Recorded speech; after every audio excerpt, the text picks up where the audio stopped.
So let's say you had an opportunity to write a promotional exam, a kind of exam that could bring you, more income, connections, promotion, and influence. But for some reasons, you were not just interested in writing this exam.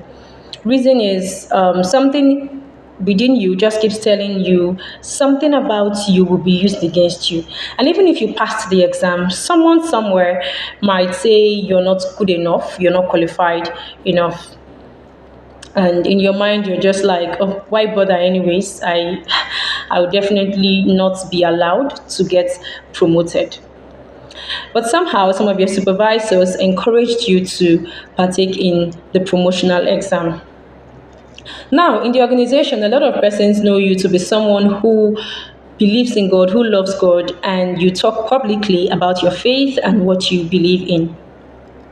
So to the exam day came and you reluctantly walked into the exam hall.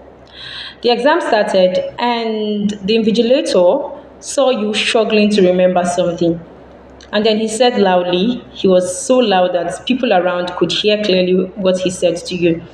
He said, "This is not about you and your God. If you don't know it, you don't know it." You can imagine how that must have felt.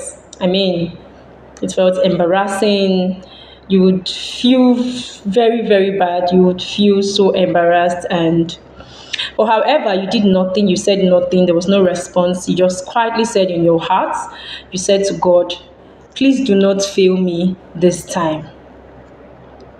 And then fast forward to the day the result was to be called. Guess what? It now happened to be that the invigilator who talked down on you was the same person who was called to call the results. Now, before he called out the results, he paused in amazement. He was surprised. And then he went on to call out the results.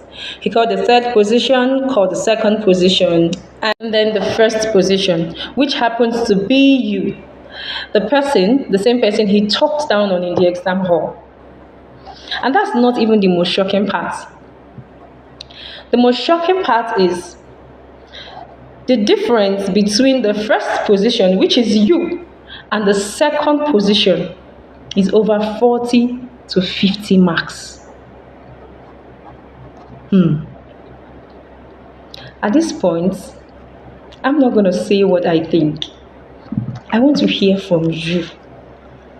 This was the story of a young lady.